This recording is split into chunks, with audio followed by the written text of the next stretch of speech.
Hola chicos, esta noche comenzamos con el sombrío, peligroso y poco glamuroso mundo de los asesinos medievales. Esas figuras sombrías que se arrastraban por los salones de los castillos y los callejones oscuros para cambiar la historia con una espada y un susurro. Aunque Hollywood los hace parecer geniales, la verdad es que ser un asesino medieval era realmente horrible. Así que antes de que se pongan cómodos, tómense un momento para darle a me gusta al vídeo y suscribirse, pero solo si de verdad disfrutan lo que hago aquí. Y cuéntenme en los comentarios desde dónde nos sintonizan y qué hora es. Siempre es fascinante ver quién se une a nosotros desde cualquier parte del mundo. Ahora, atenúen las luces, enciendan un ventilador para ese suave zumbido de fondo, y adentrémonos en el viaje de esta noche juntos. Seamos claros. Nadie en la época medieval se despertaba y decía, ¿sabes qué? Me gustaría apuñalar a un noble en la garganta por 12 monedas de plata y el honor de esconderme en un barril durante 3 días. Convertirse en asesino no era una carrera profesional.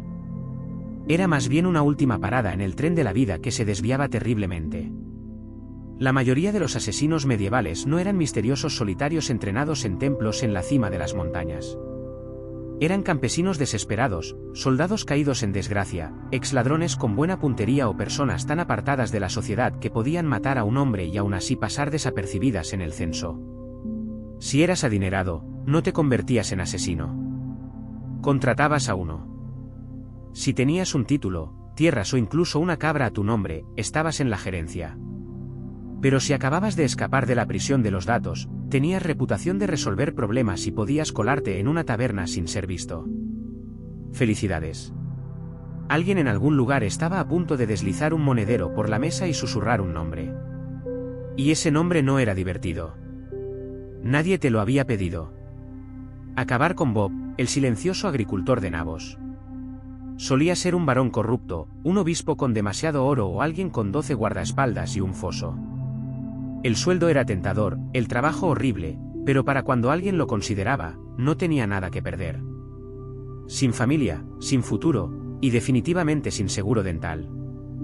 Además, no olvidemos la absoluta falta de beneficios laborales. Sin pensión, sin gloria, sin noches libres. No se podía colgar un cartel que dijera eliminaciones silenciosas con cita previa. Simplemente había que guardar silencio.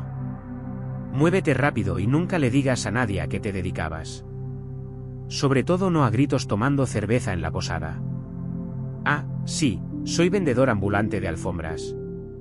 Las manchas se mueren. Así que sí, nadie soñó con ser un asesino medieval. Aterrizaron allí porque el mundo los masticó y los escupió con capucha y una daga oxidada en la mano. No eras el héroe. Ni siquiera eras el villano. Eras la nota a pie de página que ponía nerviosos a todos y probablemente no viviste para disfrutar de la moneda.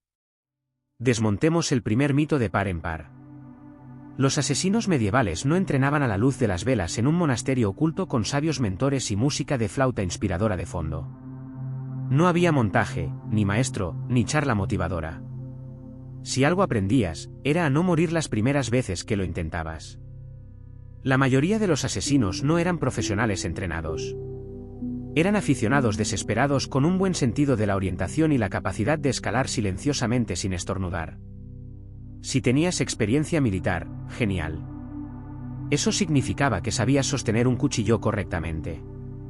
Si no, bueno, apuñalar a alguien es bastante intuitivo, pero escapar después con ambos riñones intactos. Eso requiere habilidad o suerte. Normalmente, solo suerte. No había manuales, ni reuniones de orientación del gremio, ni instrucciones de seguridad. No te enseñaban a detectar un doble de cuerpo ni dónde guardaban los nobles las salidas de sus dormitorios. Lo averiguabas colgado del alféizar de una ventana, preguntándote si acababas de colarte en las habitaciones de los sirvientes otra vez. Veneno. Era prueba y error con mucho énfasis en el error. A veces funcionaba. A veces tu objetivo simplemente se mareaba un poco y sospechaba más de su sopa. A veces bebías la taza equivocada. No existía una línea telefónica de control de intoxicaciones medieval. Solo esperanza, conjeturas sobre hierbas y un estómago fuerte. Claro, si tenías suerte, y me refiero a suerte de lotería, podrías haber aprendido algunas habilidades de ladrones o mercenarios. Tal vez un asesino mayor te enseñó a caminar sin chirriar sobre los adoquines. Pero la mentoría no era estándar. Era raro y efímero porque los asesinos no se retiran. Desaparecen. Entrenamiento con armas, olvídate.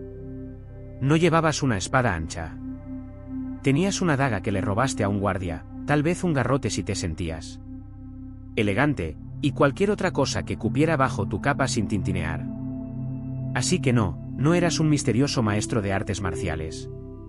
Eras un tipo con manos callosas, pasos silenciosos y una relación profundamente enfermiza con los callejones. El éxito no venía del entrenamiento. Venía de la supervivencia. Aprendiste a matar haciéndolo rápido, descuidadamente, y luego desapareciendo antes de que alguien pudiera dibujar tu cara y clavarla en la puerta de una iglesia. En resumen, tu educación fue brutal, práctica y no ofreció ninguna ceremonia de graduación. Solo moretones, manchas de sangre y la insidiosa comprensión de que estabas muy solo. Hablemos de por qué te convertiste en asesino en primer lugar. Moneda. Moneda fría, pesada, tintineante, deliciosamente gastable. La promesa es lo que te metió en esto. Pero la realidad, te pagaron con mentiras. Cuando alguien contrata a un asesino, no quiere una relación a largo plazo. Quiere un servicio único, sin papeleo e idealmente sin testigos, incluyéndote a ti. Te ofrecen una bolsa de plata, mitad ahora, mitad cuando el trabajo esté hecho. Eso sí se sienten generosos. Pero aquí está la cuestión. Cuando el trabajo esté hecho es el código para después de que verifiquemos que no lo arruinaste ni nos hiciste quedar mal ni dejaste un rastro que nos lleve de vuelta ni sobreviviste lo suficiente para contárselo a alguien. Así que haces el trabajo. Te escabulles entre las sombras, arriesgas tu vida, tal vez matas a un varón mientras duerme. Nada bonito, nada poético. Y cuando regresas, sí, sobre ese pago, el cliente huyó terriblemente arrepentido. O peor aún, intentan matarte. Un cuchillo en el estómago es más barato que una bonificación. E incluso cuando te pagan, nunca es suficiente. Ni por el riesgo, ni por la sangre, ni por los 3 días que pasaste escondido en un pajar con pulgas y arrepentimiento moral. Recibes un puñado de monedas, un breve asentimiento y un recordatorio. Nunca estuviste aquí. Además, un dato curioso, algunos contratos eran falsos. Trampas políticas. Te ordenarían asesinar a alguien peligroso solo para descubrir que era un señuelo con guardias esperando. ¡Felicidades! Acabas de entrar en una operación encubierta con tu nombre ya grabado en la horca. E incluso cuando el trato era real, no podías ir a juicio y presentar una denuncia. Su señoría, me gustaría demandar a Lord Edmund por violación de la ley de asesinos. ¿Contrato? El único tribunal que verías era aquel en el que eras la prueba. Así que aprendiste a tomar lo que pudieras, exigir el pago por adelantado y no confiar en absolutamente nadie. Ni siquiera el pequeño y grasiento escriba que juró que este trabajo cambiaría tu vida. Lo hizo, principalmente acortándola. Ser un asesino significaba vivir de promesas rotas y desaparecer antes de que te rompieran. Así que aceptaste el trabajo. Te mintieron sobre la paga. Probablemente vas a morir. Ahora, hablemos del equipo. Olvídate de las novelas de fantasía y los videojuegos engañosos. No había cuchillas de muñeca retráctiles, bombas de humo, dagas encantadas ni ballestas que se plegaran perfectamente en tu bota. Tu kit de herramientas consistía en cualquier cosa que pudieras robar, afilar o esconder bajo una capa andrajosa sin que sonara. Si tenías suerte, y me refiero a encontrar una moneda de oro en el zapato de un muerto, suerte tenías que tener una buena daga. No ornamentada, no curvada como el diente de un dragón. Solo afilado, ojalá sin óxido, y a poder ser, uno que no oliera como el último tipo al que apuñalaste. Veneno. Existía, sí, pero no era tan glamuroso como un goteo lento en una copa de vino.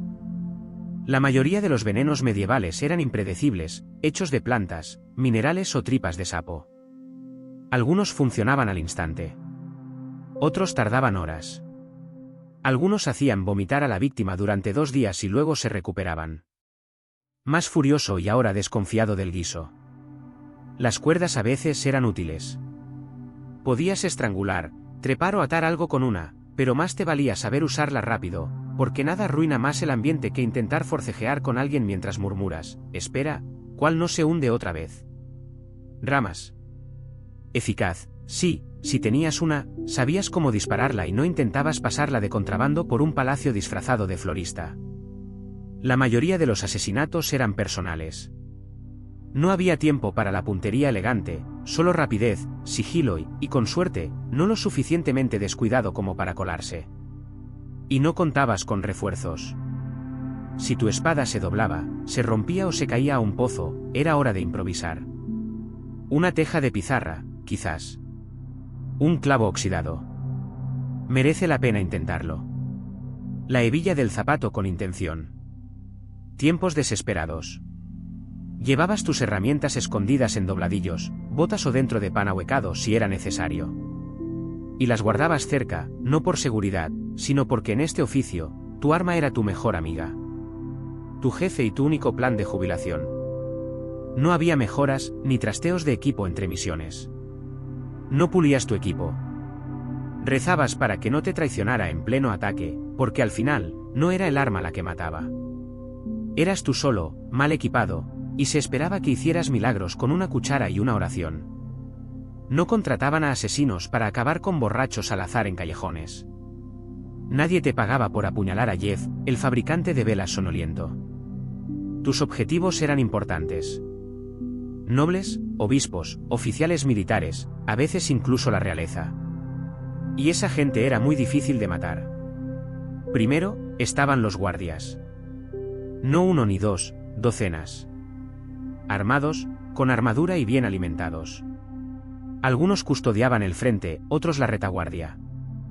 Algunos simplemente se quedaban allí de pie con aspecto intimidante, retándote a parpadear mal. Pasabas días memorizando patrones de patrulla, crujidos en las puertas y exactamente cuántas escaleras había antes de que la noche con asma necesitara un respiro. Segundo, estaban los muros. Los castillos no tenían porches. Tenían puertas, agujeros asesinos y mohús llenos de cosas que pican. Si no te caías al agua, aún tenías que preocuparte por las saeteras y el aceite hirviendo. Sí, aceite hirviendo. Incluso tu descripción del trabajo podía ser criticada por espiar. En tercer lugar, estaban los sirvientes y el personal, los cocineros, los escribas y los mozos de cuadra. Una mirada de reojo y estarían susurrando al capitán de la guardia más rápido de lo que tardabas en decir, solo soy el herbolario. Los asesinos no solo luchaban con espadas. Luchaban contra los chismes. Y los chismes medievales viajan a la velocidad de la luz si eso significa que alguien puede conservar la cabeza. Y finalmente, tu verdadero objetivo, paranoico. Con razón. Esta gente estaba rodeada de traidores, parientes con títulos y 3 docenas de personas que fingían simpatizar con ellos. No comían sin un probador. No dormían sin 3 cerraduras en la puerta. Algunos incluso dormían en camas señuelo o rotaban las habitaciones como una versión letal del juego de las sillas musicales. Y no te emociones si oyes que van a un festín. Sí, estarán borrachos, pero tú también. Y aún tendrás que sortear a los guardias reales, 3 perros, un bufón muy atento y 50 testigos que retienen camiones cisterna. Incluso acercarte a tu objetivo podría llevarte semanas. Haciéndote pasar por sirviente, sobornando a una camarera, escondiéndote en barriles. Y cuando finalmente llegaba el momento, solo tenías una oportunidad. Un instante preciso, perfecto, sin chirridos, sin sangre, desaparecer en la oscuridad. O te convertías en el próximo elemento disuasorio, colgado de la puerta del castillo con un cartel que decía, buen intento. Seamos sinceros. Cuando imaginas a un asesino medieval, probablemente te imagines elegantes túnicas negras, tirantes de cuero, tal vez una misteriosa capucha ondeando a la luz de la luna. En realidad, parecías un pastor de cabras enfermo con algo que ocultar. Los disfraces en la Edad Media no eran precisamente de alta costura. No había capas a medida ni armaduras retráctiles. Tenías lo que pudieras encontrar, harapos de campesino, una túnica de monje 2 tallas más grande, o los restos de un uniforme de guardia que definitivamente aún olía a su antiguo dueño. El objetivo era pasar desapercibido. Pero pasar desapercibido significaba parecer como todos los demás que no se habían bañado en 2 semanas, cojeaban por viejas heridas y tenían un tic nervioso por la desnutrición. No parecías sospechoso por tu capa. Parecías sospechoso porque no parabas de ajustarte el cinturón para ocultar una daga envuelta en gasa. Y olvídate de las máscaras. No había opciones de tenedores. La mayoría de las cubiertas faciales te hacían parecer un leproso, lo cual era genial para evitar conversaciones, pero terrible para entrar en fiestas. Si alguien te preguntaba quién eras, tenías que pensar rápido. Soy el hermano Tobías. Me encargo de la oración silenciosa y del mantenimiento de la azotea. Incluso suponiendo que lograras pasar a los guardias, las casas nobles no estaban llenas de idiotas. Los sirvientes notaban las caras desconocidas, especialmente las que manipulaban torpemente los orinales y no podían nombrar al gato del cocinero. Siempre lo eras. Nunca te había visto antes, aparte de ser golpeado con un candelabro. Y si tu disfraz funcionó, felicitaciones. Ahora tenías que mantenerte en el personaje durante horas mientras fingías no ver a toda la gente que pasaba, digna de ser apuñalada. Además, las pelucas no existían. Si necesitabas parecer mayor o menor, te veías obligado a untarte tierra en la cara, entrecerrar los ojos y esperar que nadie se acercara lo suficiente para notar que tenías la barba pegada con miel. La verdad era que tu disfraz no te protegía. Te daba quizás 5 minutos de confusión. Después de eso, tenías que irte, invisible, o muy convincente. Y si alguien lo veía a través de eso, bueno, digamos que nadie quiere ser el asesino atrapado en la lavandería del obispo con hábito de monja y empuñando una espada, especialmente no en un día festivo. En la época medieval, si eras un asesino, no tenías un equipo. No tenías un compañero con una ballesta, un alquimista astuto en una guarida secreta, o un manejador que te diera pergaminos codificados y cálidos ánimos. Te tenías a ti mismo, una daga oxidada y problemas de confianza paralizantes. No había gremios, al menos no unos en los que realmente pudieras confiar. Y si había rumores de una hermandad de asesinos, eran principalmente charlas de taberna alimentadas por mí y el aburrimiento. Era más probable que te encontraras con un fantasma que con otro asesino profesional que quisiera hacer contactos. ¿Por qué el aislamiento? Porque en tu negocio, cuanta menos gente supiera de tu existencia, más tiempo vivías. Cada contacto era un riesgo. Cada lengua suelta, una soga potencial. Incluso tu cliente podría no saber tu verdadero nombre. Y si lo supiera, ya estabas planeando tu salida. Compañerismo. Risible. Los amigos hacían preguntas. Los amantes notaban moretones, manchas de sangre y por qué siempre dormías con una cuchilla debajo de la almohada. No podías sentar cabeza. No podías permitírtelo. Un error, que una persona te reconociera en un mercado, y toda tu vida se convertía en una carrera hacia la rejilla de alcantarilla más cercana. Incluso los compañeros criminales mantenían las distancias. Los ladrones y contrabandistas eran sociables. Tú eras ese tipo que hace desaparecer a la gente. Te temían, o peor aún, te veían como una carga andante. Nadie quería compartir estofado con alguien cuya ocupación podía atraer a una turba con antorchas. Y no esperes compasión.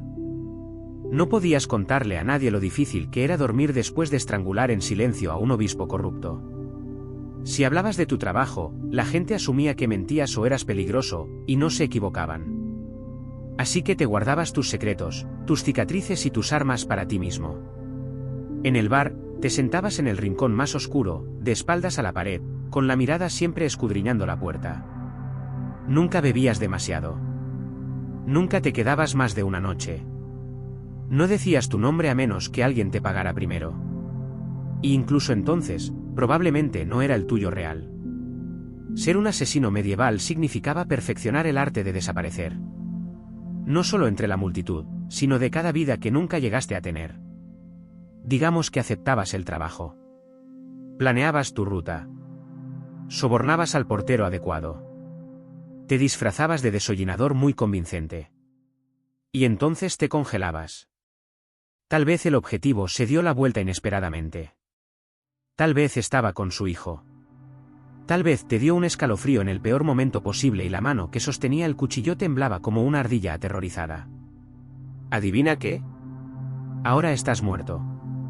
Porque el fracaso para un asesino medieval no era un tirón de orejas ni una mala evaluación de desempeño. Era una muerte pública, dolorosa y tremendamente teatral, que a menudo involucraba cuerdas, fuego, ruedas o dispositivos de hierro afilados con nombres como el deleite del rompehuesos. Fallar el asesinato significaba arruinar toda la operación. Tu objetivo vivía inmediatamente, les decía a todos que alguien intentó asesinarlo. De repente, ya no eras una sombra. Eras un hombre buscado con una descripción detallada y probablemente un boceto tosco pegado en la pared de cada taberna en un radio de 30 metros. Y esos guardias que una vez te escabulliste, ahora están motivados. A veces ni siquiera era tu objetivo de quién tenías que preocuparte. Era tu cliente.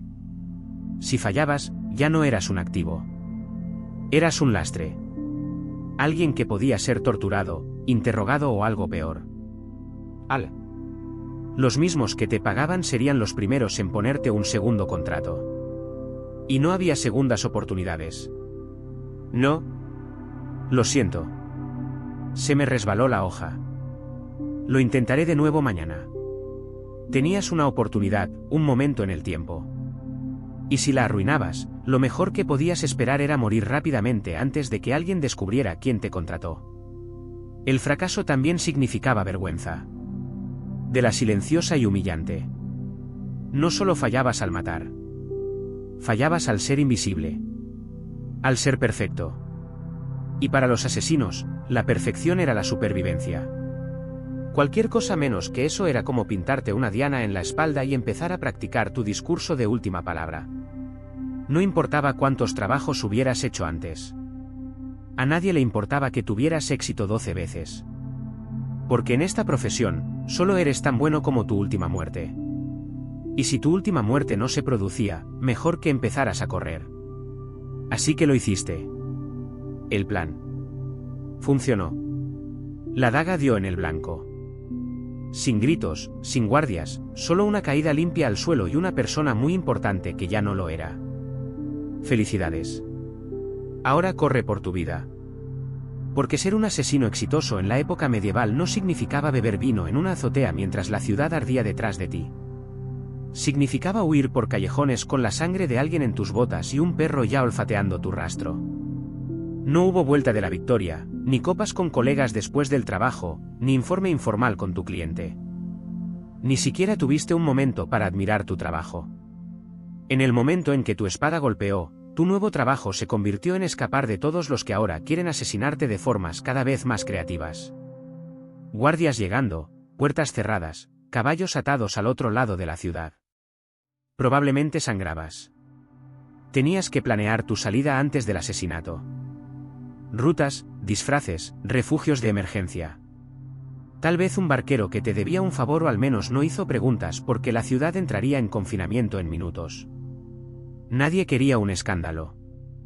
Y el confinamiento significaba puertas cerradas, controles armados y una docena de hombres furiosos con espadas que solo recibían tu boceto y la frase, quizás armado y extremadamente punzante.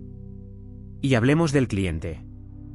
Suponiendo que realmente planearan pagarte, no te encontrarían en una acogedora taberna con una sonrisa y una tarjeta de agradecimiento. Probablemente también desaparecerían. Porque un asesino que acaba de terminar un trabajo es la persona más peligrosa del mundo. Sabías demasiado. Habías demostrado que podías entrar en lugares donde otros no podían. Así que, incluso cuando lo lograste, te marchaste con una moneda en una mano y una diana gigante en la espalda. ¿Y qué ganaste?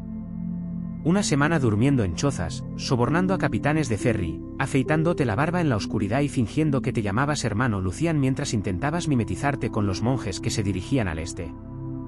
Porque el éxito no significaba supervivencia. Significaba empezar todo el juego de nuevo en una nueva ciudad con un nuevo nombre y con aún más gente buscándote esta vez. Así que sí, mataste. Ahora corre como un demonio. Si ser un asesino medieval no era ya lo suficientemente miserable, pobre, perseguido y durmiendo en lugares que olían a cabra, también tenías que lidiar con la paranoia maravillosamente creativa de la gente que te rodeaba.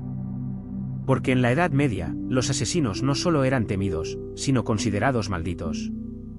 Para el campesino promedio, no eras solo un asesino con capucha. Eras una criatura impía que susurraba a los demonios y untaba tripas de rana en tu espada bajo la luna llena. ¿Por qué si no podrías burlar a los guardias y desaparecer en la oscuridad? La lógica no era precisamente popular en aquel entonces. Pero la superstición, eso estaba en todas partes. Algunos creían que los asesinos podían cambiar de forma. Otros afirmaban que eras invisible a menos que te bañaras en agua bendita. Un cuento popular sugería que los asesinos hacían bultos con espíritus del bosque y podían infundir muerte a través de las paredes. Imagina caminar por un pueblo y escuchar a una mujer murmurar, «No me mires a los ojos». Podría hechizar al bebé. Incluso tus herramientas eran sospechosas. Llevar una daga. Claramente, fue forjada en una fragua maldita. Usar veneno no era química. Era brujería. Y probablemente la agitaste con un dedo del pie amputado bajo una luna de sangre. Uno pensaría que este miedo podría ayudarte. Después de todo, la gente te evitaba, ¿verdad? Pero la realidad era peor. Las turbas supersticiosas no dudan. No hacen preguntas. Tiran piedras, prenden fuego y gritan cosas como, «Quémenlo antes de que invoque rayos». Tu reputación hacía que la gente reaccionara de forma exagerada. En cuanto alguien moría inesperadamente, por enfermedad, accidente o asfixia con un hueso de pollo, alguien susurraba, quizás fue un hombre de las sombras. Quizás fue él. Podían perseguirte solo por vivir en la misma aldea que una muerte sospechosa. Eso significaba que tenías que seguir moviéndote. Siempre. Si te quedabas demasiado tiempo, de repente un sacerdote tocaba una campana mientras 5 granjeros furiosos sostenían horcas como si llevaran toda la vida esperando este momento. Y que Dios te ayudara si te pillaban con algo remotamente extraño. Hierbas secas, monedas extrañas o incluso un acento extranjero. Eso era todo lo que hacía falta para que alguien gritara hechicero y encendiera una antorcha. En un mundo que creía que los monstruos tenían rostros humanos, ser demasiado silencioso, demasiado astuto o demasiado rápido te convertía en una amenaza. Y en la lógica medieval, las amenazas debían morir rápido y preferiblemente en llamas. El veneno. El arma de la elegancia del asesino. Una muerte silenciosa, sin desorden, sin gritos, sin acero. Hueso, solo un sorbo, un tambaleo, un suspiro y listo. Esa es la teoría. En la práctica, envenenar a alguien en la Edad Media era como intentar ganar una pelea de bar con té de hierbas y mala actitud. Para empezar, los venenos no eran fiables. No tenías acceso a cianuro purificado ni a una pastilla pequeña y sencilla etiquetada como fatalidad de acción rápida. Tenías plantas, setas, minerales, tal vez algún que otro sapo. Tenías que recolectar, moler y cazar. E incluso entonces, podría provocarle al objetivo dolor de estómago y un compromiso renovado con su equipo de guardia antiasesinos. No había una medición científica. No se dosificaba con precisión. Se calculaba a ojo. Una pizca de menos y el noble simplemente vomita y cancela la cena. Una pizca de más y mueres de exposición antes de que se sirva el primer plato. Además, las cocinas medievales eran caóticas. No podías entrar sin más y sazonar la sopa con belladona. Tenías que sobornar o hacerte pasar por un cocinero, colarte sin que nadie te viera, o peor aún, intentar envenenar una comida que pasaría por 3 catadores y un perro. Sí, un perro. Y si tu víctima era un noble, no solo comía. Lo trataban como una operación militar. Las comidas eran degustadas, bendecidas y olidas por todos, desde el mayordomo hasta el bufón. Para cuando la comida llegaba a su plato, había pasado por más seguridad que una boda real. Incluso suponiendo que lo hicieras, añadías el veneno. No se detectaba y el objetivo lo comía. La siguiente parte era tremendamente impredecible. Algunos venenos tardaban horas, otros días. En un momento tu víctima se reía de un chiste. Al siguiente se agarraba el estómago y exigía ver a su astrólogo. Y si sobrevivían, adivina a quién culparían. No al cocinero. No al catador. A ti, el hombre tranquilo con conocimientos de hierbas y ojos nervudos. Así que envenenar no era eficiente. Era arriesgado, lento y lleno de variables, ninguna a tu favor. Y si te atrapaban, no te daban una muerte rápida. Te interrogaban con herramientas hasta que confesabas haber envenenado a todos, desde el duque hasta el perro. Uno pensaría que si lograbas cambiar el curso de la historia derrocando a un tirano, saboteando un linaje real o silenciando una amenaza política, alguien lo recordaría. Tu nombre. No. Eras un asesino. Eso significaba que tu nombre nunca debía ser recordado. En el mejor de los casos, eras un rumor. Una figura encapuchada, un extranjero de mirada fría o el hombre callado que nunca terminaba su cerveza. Podrías haber dado el golpe más legendario del siglo y aún así terminar como una muerte misteriosa en el registro oficial. De hecho, ese era el punto. Tu cliente no quería una historia. Quería una negación plausible. Cuanta menos gente supiera quién lo hizo, más seguros estaban y menos probabilidades había de que terminaran envenenados por su propio asesino. Así que tu nombre era enterrado en el momento en que se hacía el trabajo. Si usabas uno real, no firmabas tu trabajo. No alardeabas. No guardabas trofeos. No existías más allá del momento del asesinato. Y si alguien sabía tu nombre, era un cabo suelto. Y en tu profesión, los cabos sueltos tenían una vida útil muy corta. Y olvídate del honor. No había medallas para el silencio. No hay monumentos de piedra para el hombre que detuvo una guerra con una daga en la noche. Si un noble quería una estatua, se la encargaban. Tú obtuviste una caja de madera, una tumba sin nombre o, si las cosas iban muy mal, una cabeza en una estaca etiquetada como traidor. A veces, tu nombre solo se conocía para poder maldecirlo, te convertías en una advertencia susurrada. No traiciones al rey. ¿Recuerdas lo que le pasó a Lord Ulrich? Sí. Y el hombre que lo hizo se fue como un fantasma. Ese fue tu legado. Ni fama, ni miedo, solo ausencia. No se suponía que dejaras huella. Se suponía que desaparecerías. Y si te quedabas lo suficiente para ser conocido, era un error fatal porque en el mundo medieval, los héroes eran recordados. Los asesinos eran borrados. Así que sobreviviste. Cumpliste con el trabajo. Incluso lograste que te pagaran. Un milagro en sí mismo. Ahora todo lo que tienes que hacer es mantener un perfil bajo, mantener la cabeza baja y confiar en que tu cliente honrará el trato y protegerá tu identidad. ¿Verdad? Incorrecto. Porque en el mundo del asesinato medieval, había una regla aún más sagrada que la de no dejarse atrapar. Nunca confíes en nadie, especialmente en quien te paga. Tu cliente, ya fuera un noble, un comerciante o un obispo ambicioso y de moral muy laxa, ¿no? Te contrataron por respeto.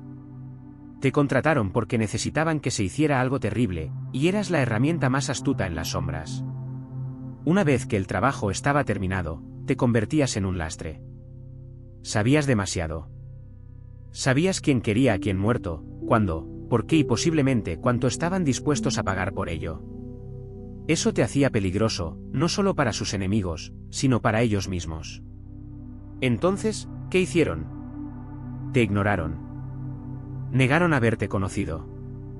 O peor aún, enviaron a alguien a buscarte para que limpiara y sellara el contrato con algo más afilado que la tinta. Incluso hubo casos en que los clientes hicieron doble reserva, contratando a un asesino para hacer el trabajo y a otro para matar al primero inmediatamente después. Sin reembolsos, solo riesgo reducido. Y si te atrevías a intentar chantajear a un cliente, amenazar con desenmascararlo, eso era audaz. Y también tu último error. Porque la gente poderosa en la Edad Media no negociaba con asesinos. Los aplastaban. Si tu cliente tenía un ápice de honor, una especie rara, sin duda, podrías cobrar y dejarte en paz. Pero incluso entonces, tendrías que asumir que te observaban desde la distancia con alguien que ya afilaba acero y memorizaba tu forma de caminar. Eras el secreto que no podía hablar, la sombra que no podía quedarse. Ni siquiera el éxito era suficiente para ganarse la confianza. Porque a sus ojos, si matabas una vez, podías matar de nuevo. Y nadie, ni siquiera la persona que te contrató, quería ser el siguiente. Digamos que de alguna manera superabas las probabilidades. Sobrevivías a las muertes, las mentiras, los envenenamientos, las traiciones. Sobrevivías a tus enemigos, a tus empleadores y probablemente a tu propio sentido de la moralidad. ¿Y ahora qué? ¿Te jubilas? Absolutamente no. Porque en la época medieval, los asesinos no tenían planes de jubilación. No había banquetes de despedida, ni cabañas tranquilas junto al mar, ni pensiones pagadas en monedas de oro ni susurros de agradecimiento. No te desvanecías en una vida pacífica. Te desvanecías o morías, a menudo ambas cosas. El problema era simple. Nunca estabas a salvo. Incluso si abandonabas el trabajo, tu pasado no. Tenías demasiados secretos en la cabeza, demasiados nombres en la memoria y demasiada sangre en las manos. La gente no quería que te jubilaras. Querían que te olvidaran, lo que generalmente significaba que te enterraran. Y aunque nadie viniera tras de ti, y eso es un gran sí, tenías que vivir con un miedo constante de que alguien pudiera. Que un nuevo asesino, joven y ansioso por demostrar su valía, acababa de recibir un contrato para una figura sombría que solía ser alguien peligroso. Entonces, cambiaste tu nombre otra vez. Te mudaste a un pueblo donde nadie hacía preguntas. Fingiste una cojera, vendiste hierbas, fingiste que una vez trabajaste como guardia. Pero incluso entonces, no dormías bien. Evitabas las multitudes. Siempre te sentabas de cara a la puerta. Mantenías tu daga debajo de la tabla del suelo junto a la bolsa de monedas que nunca tocabas porque todavía olía al hombre del que se la ganaste. Y tampoco podías confiar en ti mismo. Años de asesinatos silenciosos y escapes rápidos hicieron algo en tu cerebro. Cada golpe en la puerta te hacía estremecer. Cualquier extraño en el camino podría reconocerte. Dejaste de soñar porque soñar era peligroso. No podías amar. No podías relajarte. No podías reír demasiado fuerte. Vivías como un fantasma fingiendo ser un hombre. La verdad era que no había final para un asesino medieval. Solo un lento y frío desvanecimiento en la oscuridad. Siempre en movimiento, siempre observando, hasta que un día te deslizaste en la oscuridad y nadie se dio cuenta. Y tal vez eso era lo mejor que podías esperar. A estas alturas, probablemente ya lo hayas descubierto. Ser un asesino medieval no era románticamente oscuro. No era noble. Ni siquiera era muy rentable. Era una carrera sombría, ingrata y efímera, envuelta en lino manchado de sangre y seguida por una multitud que te quería muerto. No durarías ni una semana, tal vez ni un día, porque empezarías con las suposiciones equivocadas. Que serías elegante, en control, un susurro en la oscuridad. Pero lo que realmente estarías sería frío, hambre y a una mala suposición de la soga. Te escabullirías al pueblo, con la capa bien puesta, listo para la acción, solo para descubrir que tu objetivo se movía. Los guardias estaban borrachos, pero con el gatillo fácil. Y el mozo de cuadra al que pagaste por información te vendió por una jarra de cerveza y un trozo de pan.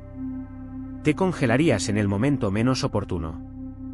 Apuñalarías al tipo equivocado. Te vería la criada de alguien que una vez vio tu rostro cerca de la capilla. Y de repente ya no eres una sombra. Eres el problema. ¿Y entonces qué? Corres. Pero no estás acostumbrado al terreno medieval. El barro, los adoquines irregulares, la cantidad absolutamente demencial de gallinas sueltas en la calle. Te resbalas, te caes, te placa un guardia llamado Thomas que acaba de ser abandonado y está buscando una salida. Y digamos que sobrevives a eso. Luego lidias con las consecuencias. Sin aliados, sin honor y sin futuro.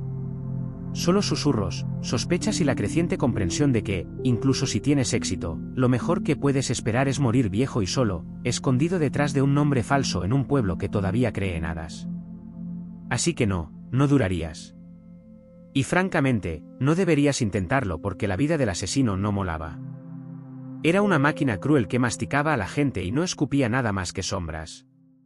Ofrecía poder sin paz y propósito sin un lugar en el mundo. No hiciste historia. Te borraste de ella. Y lo único que te esperaba al final era el silencio. Un silencio que nadie cuestionaría porque nadie recordaba que estuviste allí en primer lugar. Antes de ser la temida reina de Macedonia, Olimpo era conocida como Mertel, una princesa meloyana de las agrestes tierras tribales de Epiro. Su pueblo afirmaba descender del mismísimo Aquiles. Y fuera o no que la sangre de los héroes corriera por sus venas, una cosa era segura. Esta no era una mujer nacida para los márgenes de la historia. Desde pequeña, Myrtle estuvo impregnada de misterio y rituales. Su educación estuvo marcada no solo por la política, sino también por la profecía, los derechos estáticos y la reverencia por los dioses antiguos. No era el tipo de princesa que sonreía y bordaba tapices. No, se sentía atraída por las serpientes, los presagios y las frenéticas ceremonias del culto a Dioniso, donde las mujeres bailaban descalzas a la luz de la luna e invocaban a la divinidad en estados de trance. Su conexión con los dioses no era performativa. Era personal. No solo los adoraba, los encarnaba. Según fuentes antiguas, probablemente escritas por hombres aterrorizados y cautivados, guardaba serpientes sagradas en sus aposentos e incluso permitía que se enroscaran junto a ella en la cama. Nunca sabremos si esto era un hecho literal o el tipo de calumnia que las mujeres poderosas atraen como moscas. Pero perduró. Para sus aliados, la convertía en divina. Para sus enemigos, la convertía en peligrosa. Su verdadero poder no comenzó en un campo de batalla ni en la sala del trono, sino en el inquietante destello de la luz de una antorcha, entre los susurros de las sacerdotisas y los cuerpos enroscados de las serpientes. No era solo una princesa. Era un oráculo viviente, una mujer tocada por algo más antiguo que la política y más frío que el acero. Así que cuando Filipo II de Macedonia, brutal, brillante y famosamente lujurioso, llegó a la isla de Samotracia para una iniciación religiosa, no solo conoció a una hermosa princesa. Se encontró con un misterio al que no pudo resistirse. Su matrimonio no fue solo una alianza política. Fue una colisión de profecía y poder. Y desde el principio, estuvo lleno de presagios. Algunos dijeron que un rayo cayó en el cielo en su noche de bodas. Otros afirmaron que Olimpio soñó con un rayo entrando en su vientre. Todo se convertiría en leyenda. Pero una cosa es segura. La unión de Olimpia y Filipo no solo creó un hijo. Creó a Alejandro Magno. Y ella pretendió forjar su destino desde el primer aliento. El matrimonio de Olimpia con Filipo II no fue el cuento de hadas que cabría esperar de una reina que un día daría origen a un imperio. Desde el principio, fue una mezcla explosiva de profecía, orgullo y paranoia. Filipo, despiadado, carismático y ya coleccionando esposas como trofeos, se casó con Olimpia alrededor del 357 a.C. Probablemente era solo una adolescente, pero no era ingenua. Vio en Filipo a un hombre cuya ambición coincidía con la suya, y quizás incluso a la pareja divina para su destino espiritual. Macedonia no era precisamente un reino fácil de conquistar. Era una tierra de hierro y ambición donde los reyes eran asesinados por primos y los hermanos se convertían en rivales de la noche a la mañana. Pero Olimpia, la sacerdotisa de Papiro, entró con la cabeza bien alta y la vista puesta en la corona. Su matrimonio fue inestable desde el principio. Filipo, a pesar de todo su genio político, no estaba hecho para la monogamia. Se casaría con varias mujeres, a menudo por alianzas, siempre por poder. Pero Olimpia no era de las que se quedaban en la sombra. Tenía su propia corte, mantenía sus propias alianzas y era conocida por recurrir a oráculos y a la justicia para adivinar su futuro, y quizás el de Filipo. Entonces nació Alejandro. Incluso eso estaba envuelto en un drama celestial. Las leyendas dicen que Olimpo soñó que un rayo golpeaba su vientre y que las llamas danzaban alrededor de su hijo sin quemarlo. Se dice que Filipo tuvo una visión en la que sellaba el vientre de su esposa con un león. Sí, un león literal. Ya sea que creyeran en estas visiones o las inventaran, ciertamente actuaron como si Alejandro estuviera destinado a gobernar no solo un reino, sino el mundo. Pero incluso mientras se celebraba la llegada del niño, las grietas en el matrimonio real se profundizaban. Olimpo resentía a las otras esposas de Filipo, especialmente a su novia Macedonia, Cleopatra Euritisi, con quien se casó más tarde en la vida. Esto era más que un problema doméstico. Era una amenaza. Cleopatra había nacido en Macedonia, y cualquier hijo que diera a luz sería más puro a los ojos de la nobleza local. Una amenaza directa para el futuro de Alejandro. Olimpia lo vio claramente. El palacio no era solo un hogar. Era un campo de batalla.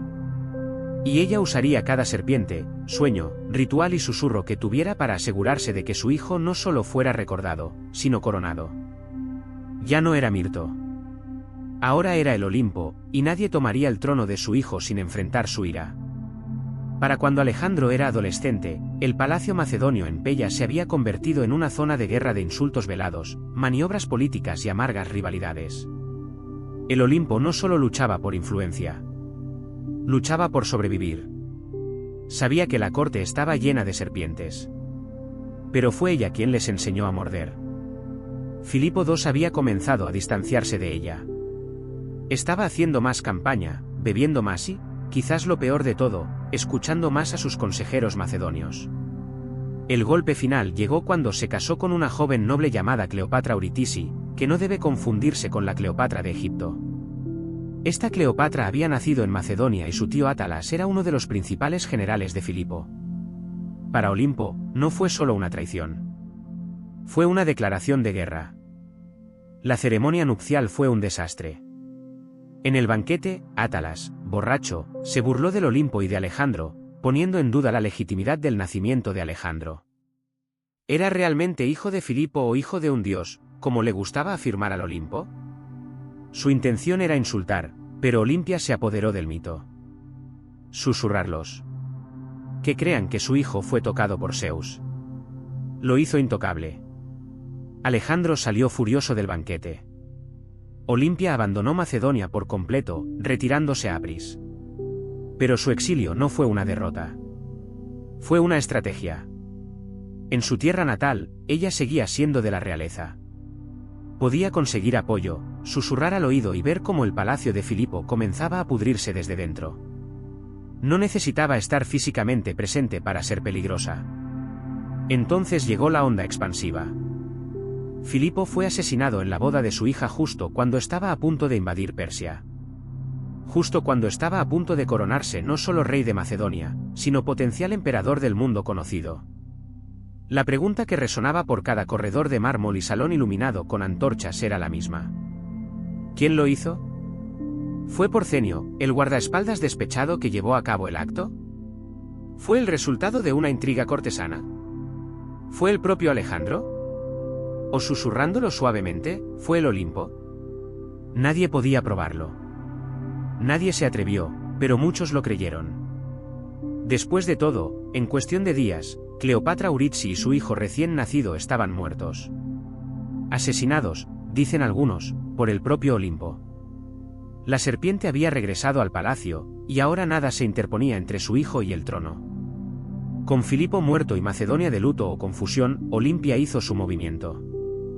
Mientras otros se apresuraban a comprender el caos, ella actuó con rapidez, brutalidad y decisión.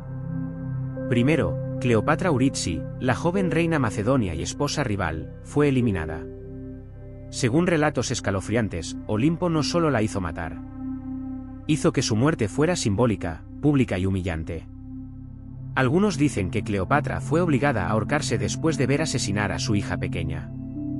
Otros afirman que Olimpo hizo que arrojaran a la niña a un funeral. Lo que se acordó es esto. No se mostró piedad.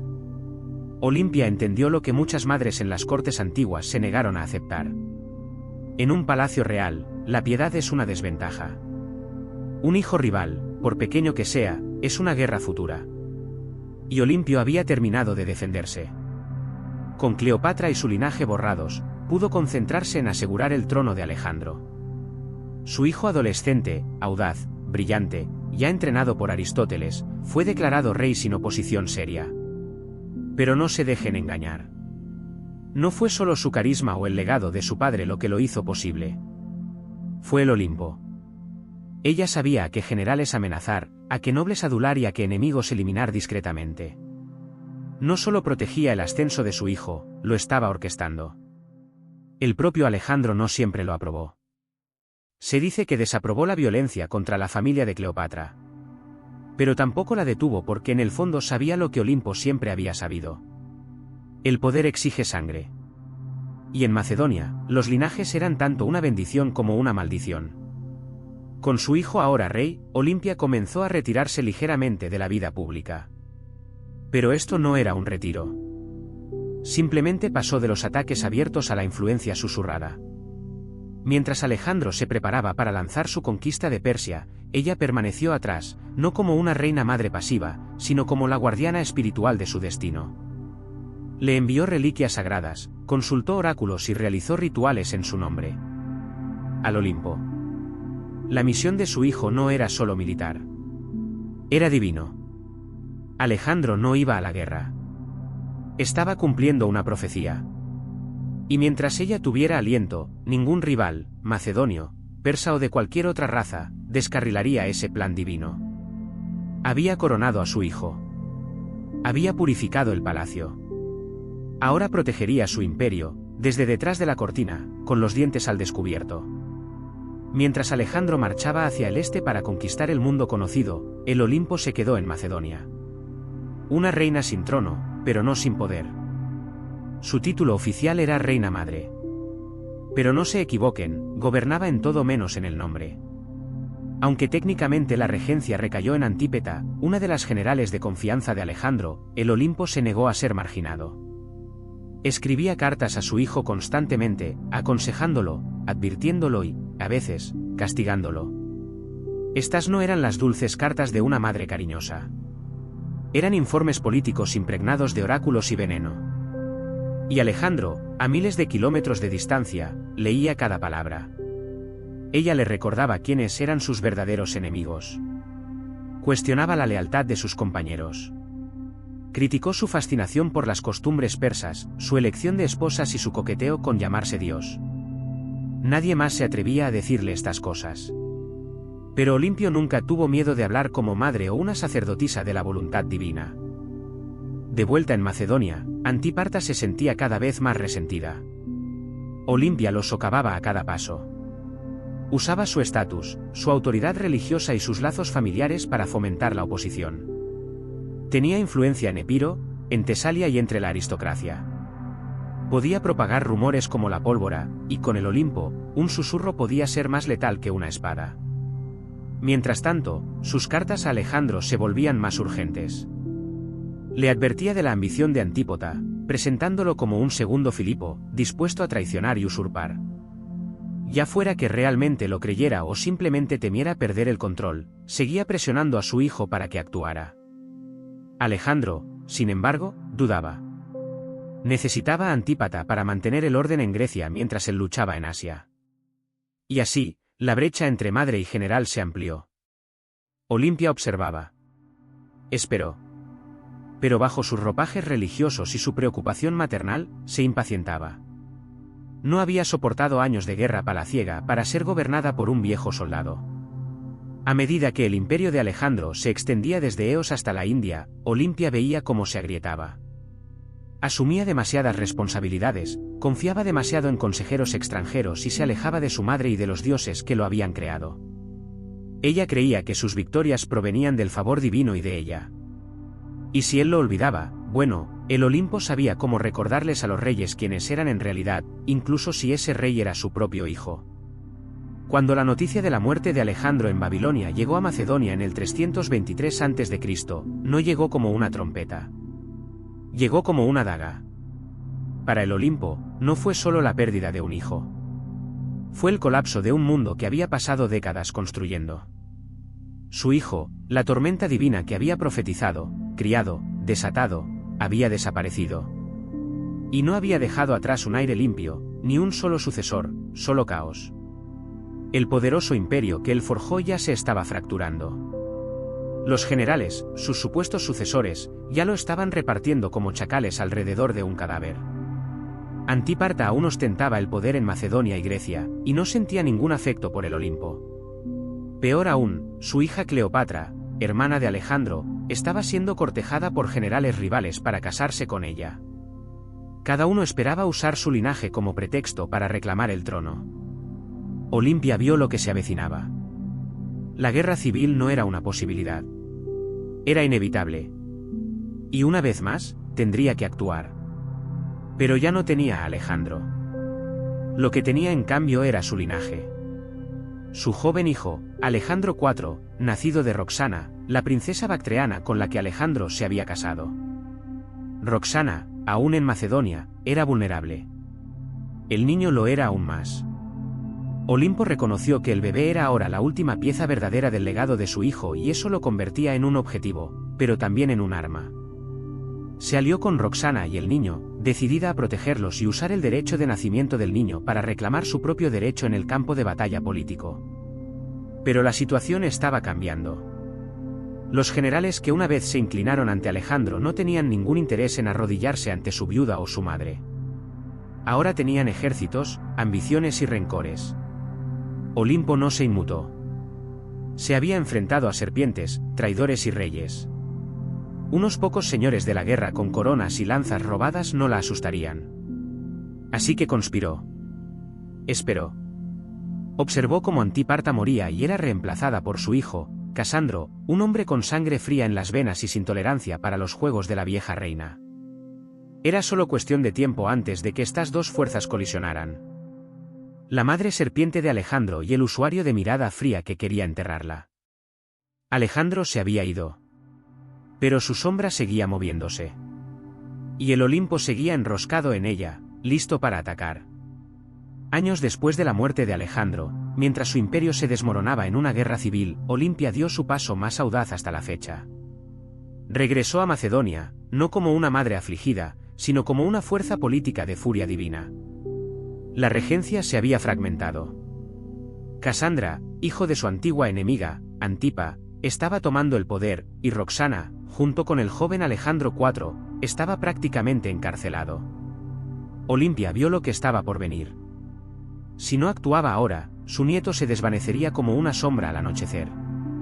Así que hizo un trato con Poliperconte, un general anciano que aún conservaba un atisbo de autoridad legítima. El Olimpo regresaría, no para suplicar, sino para gobernar. Con el respaldo de Poliponte, entró en Macedonia al frente de un ejército. Y en el momento en que tocó tierra natal, todo cambió. Las ciudades abrieron sus puertas. Los soldados se unieron a ella. Incluso algunos de sus antiguos enemigos dudaron. Olimpia, a pesar de su edad, seguía siendo un nombre que hacía temblar la tierra. Entonces llegó su venganza. Uno a uno, persiguió a los leales a Casandro. Y cuando finalmente capturó a Filipo III, Aradus, el medio hermano de Alejandro, con problemas mentales y rey títere, ordenó su ejecución. Según algunas fuentes, su esposa Eurítice fue capturada y se le dio la oportunidad de suicidarse. Cuando ella se negó, el Olimpo la estranguló.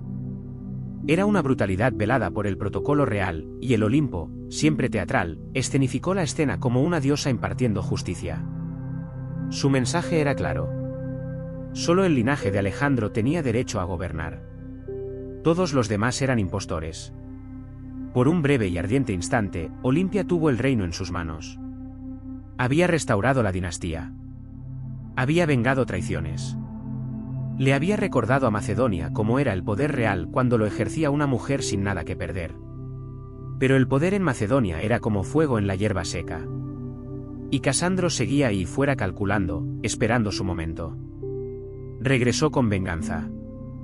Su ejército superaba en número al de ella, sus recursos eran más profundos, su crueldad más fría. Sus aliados comenzaron a abandonarla. Poliperón perdió influencia. La marea cambió. Olimpo, ahora aislada en la fortaleza de Pidner, vio cómo sus enemigos se acercaban. Ella había encendido la cerilla. Massedan había ardido, y ahora el humo era denso, y sus enemigos estaban a las puertas. Olimpo, una vez la mujer más temida del mundo antiguo, ahora se encontraba sitiada en la fortaleza costera de Pidner, sola, aislada, rodeada por el ejército de Casandra, que había venido a terminar lo que su padre había comenzado. Pero Olimpo no rogó. No suplicó. Durante casi un año, soportó el asedio como una estatua tallada por la ira divina. La comida escaseó. La enfermedad se infiltró. Los aliados se desvanecieron. Sin embargo, dentro de los muros de la fortaleza, mantuvo la misma presencia inquebrantable que una vez había sacudido a los reyes. Hasta el final, se comportó no como una prisionera, sino como la madre de un dios. Casandra, siempre cautelosa, dudó. Él sabía que matar al Olimpo era peligroso. Incluso ahora, llevaba un mito a su alrededor como una armadura. Seguía siendo la madre de Alejandro Magno. Derribarla podría parecer una blasfemia. Así que, él le ofreció seguridad. Ríndete, dijo, y le perdonarían la vida. Olimpia lo sabía mejor. Había visto demasiadas promesas reales convertidas en cenizas. Aún así, el hambre ya no era solo una incomodidad. Era la muerte. Su guarnición se derrumbó. Sus seguidores se rindieron. Y Olimpio, inflexible hasta el final, finalmente fue entregado a sus enemigos. Casandra no la mató él mismo. Eso habría sido demasiado simple y demasiado misericordioso. En cambio, la entregó a las familias de aquellos a quienes había ejecutado durante su breve regreso al poder. Que ellos decidieran su destino. La condenaron a muerte. Pero aquí está el truco. Cuando llegaron los verdugos, nadie se atrevió a dar el primer golpe. Olimpia se erguía alta, regia, silenciosa, con los ojos fijos en ellos como un oráculo mirando a través del humo. Estos eran macedonios. Habían crecido escuchando sus rituales, sus visiones, sus serpientes. Una vez habían aclamado a su hijo como a un dios viviente. Y ahora aquí estaba ella, una frágil anciana envuelta en mitos. Y ni un solo hombre tuvo el coraje de blandir la espada. Así que Casandra envió a otros, extranjeros, forasteros, personas que no recordaban su poder, solo órdenes que seguir. Y así, el Olimpo finalmente fue derribado. No con ceremonia, no con dignidad, sino en silencio. Su muerte marcó el fin del linaje de Alejandro con cualquier poder significativo.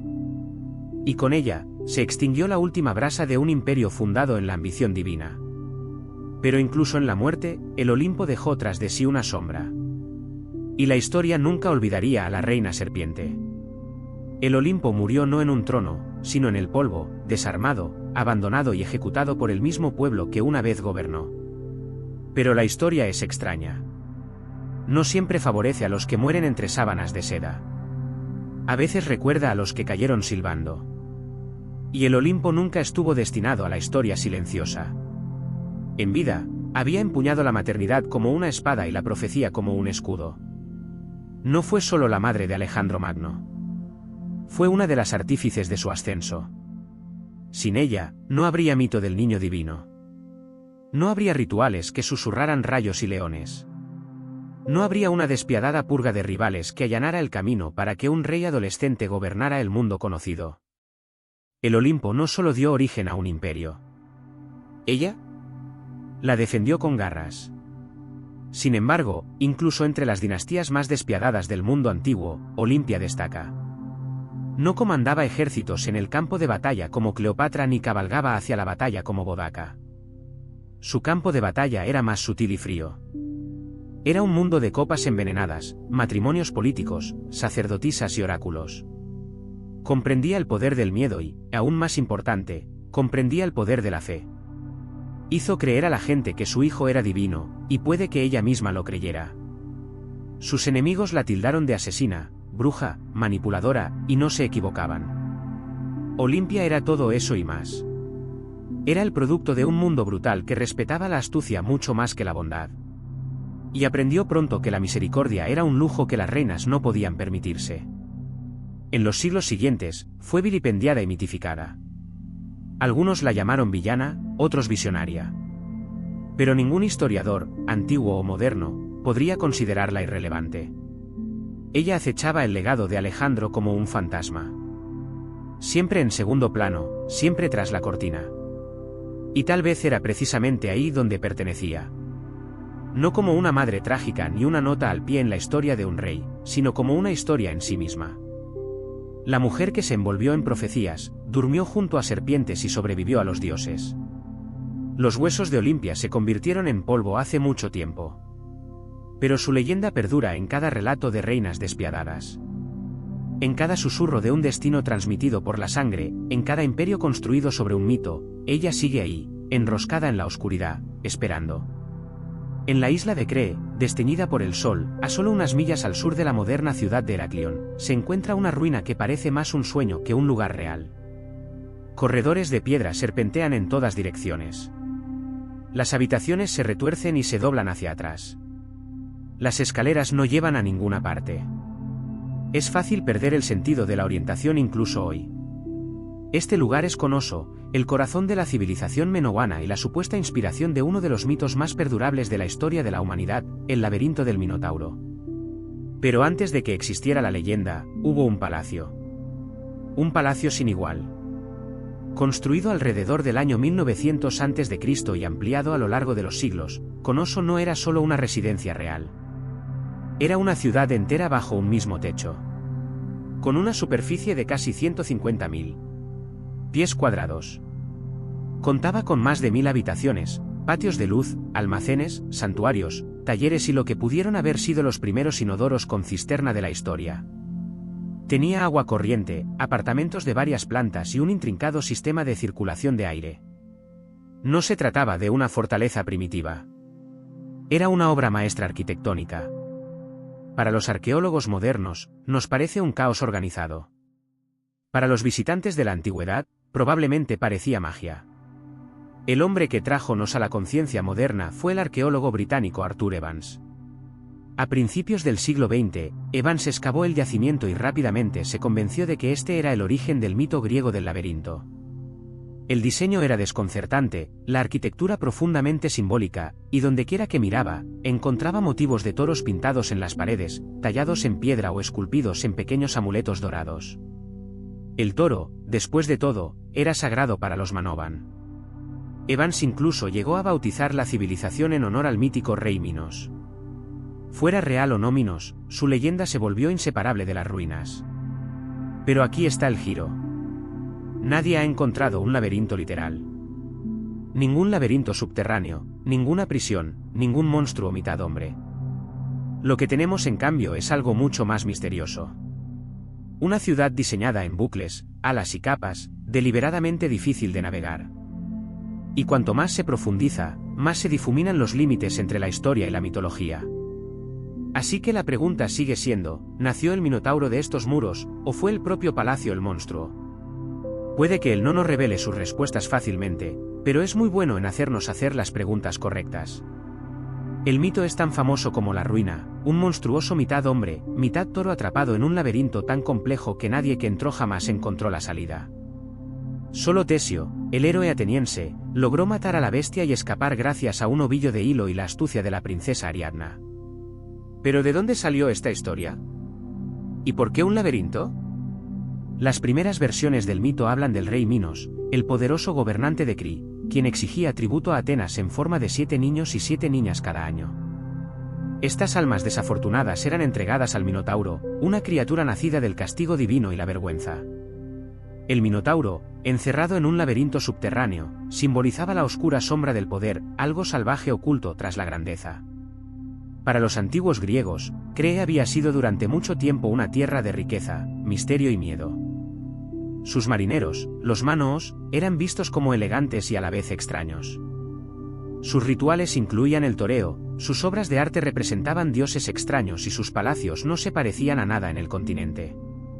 Para un griego visitante del año 1000 a.C., nos podría haber parecido otro mundo. El toro en sí era sagrado en la cultura minoica. Los frescos muestran a hombres y mujeres jóvenes saltando sobre toros embestidos en exhibiciones rituales. Cuernos de consagración, astas de toro estilizadas, aparecen en tejados y altares. Combine esto con un palacio que se siente como un laberinto, y los ingredientes de una leyenda comienzan a agitarse. ¿Pero y si el Minur no fuera solo un monstruo? ¿Y si fuera una metáfora?